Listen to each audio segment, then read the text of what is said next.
రే congratulations రా lucky ఫెలోవి many many happy returns of the day. Promotion ఇచ్చారా? చాలా థ్యాంక్స్ రా. ఏడాది నుంచి ఎదురు చూస్తున్నాను. ఈ విషయం ఇంటికి వెళ్ళి ఆగ్రా బాబా ఆగు, అది కాదు విషయం. ప్రమోషన్ కన్నా మంచి అకేషన్. నీ దగ్గర ఇంకో 1000 రూపాయలు అప్పుగా తీసుకుని పాత బాకీ ప్లస్ కొత్త బాకీ టోటల్ గా బాకీ మొత్తం ఒక నెల రోజులు ఇచ్చేద్దామని ఏకగ్రీవంగా నిర్ణయించుకున్నాను. లక్కీ ఫెలోవి. ఏ తమాషగా ఉందా? రామనాథం సిగ్గులేదురా? అబద్ధాలు చెప్పి ఊరంతా అప్పులు చేశావు. పెళ్ళాం పిల్లలు తిండికి లేక అఘోరిస్తున్నారు.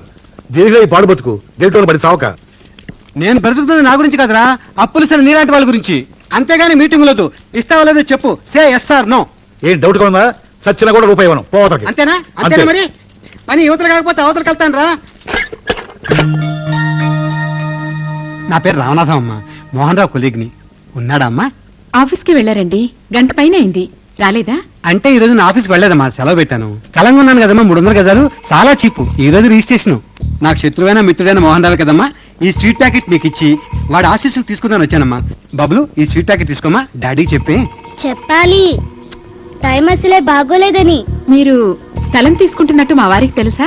భలేవారమ్మా, వాడికి తెలియకుండా నేను ఏ పని చేయను. చీలక్కి చెప్పినట్టు చెప్పాను. నువ్వు కూడా తీసుకోరా, ఇక ముందు ముందు మన వల్ల కాదు అన్నాను. కావాలంటే డబ్బు కూడా అప్పిస్తానమ్మా. వద్దని అనుండాలే. కరెక్ట్ గా అలాగన్నాడు బబ్లు. స్థలం తీసుకుంటే ఇల్లు కట్టాలి, అప్పు చేసి పప్పు కూడా నాకు ఇష్టం లేదని విసుక్కున్నాడమ్మా. మనిషి మంచివాడే, కాకపోతే కాస్త ముందు ఇంట్లో మీరు బయట నేను స్క్రూలు టైట్ చేస్తే తప్పకుండా దోకొస్తాడు. వెళ్ళొస్తానమ్మా, రిజిస్ట్రేషన్ టైం అవుతుంది.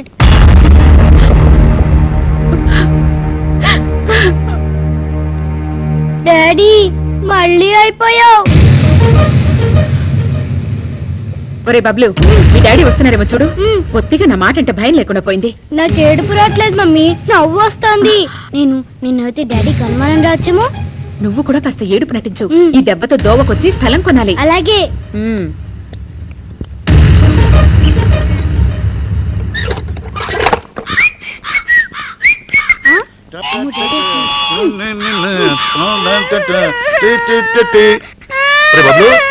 ఏమిటా ఏడుపు? ఏమైంది? మమ్మీ డాడీ వచ్చారు. దానికి ఆ దిక్కుమాలి ఏడుపు ఎందుకు? మామూలు చెప్పొచ్చుగా. ఈ సీన్ ఏడుపు ముఖ్యం డాడీ. మమ్మీ ఊరేసుకుని చచ్చిపోతుంది. గురియా ఎక్కడా? సుమిత్ర, ఏమిటిది?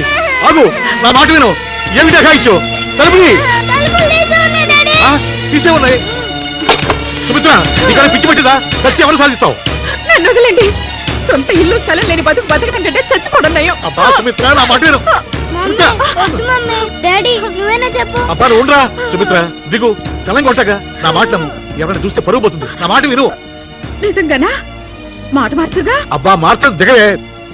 ఎప్పుడు ఇలాంటి ప్రయత్నాలు చేయని మాట. మమ్మీ ఇచ్చే మమ్మీ, పాపం పిచ్చి డాడీ. అలాగే, కానీ మనం కూడా స్థలం కొనుక్కుని ఇల్లు కట్టుకుంటాం కదా. అలాగే పద. క్షణంలో కంగారు పెట్టేసావు కదే.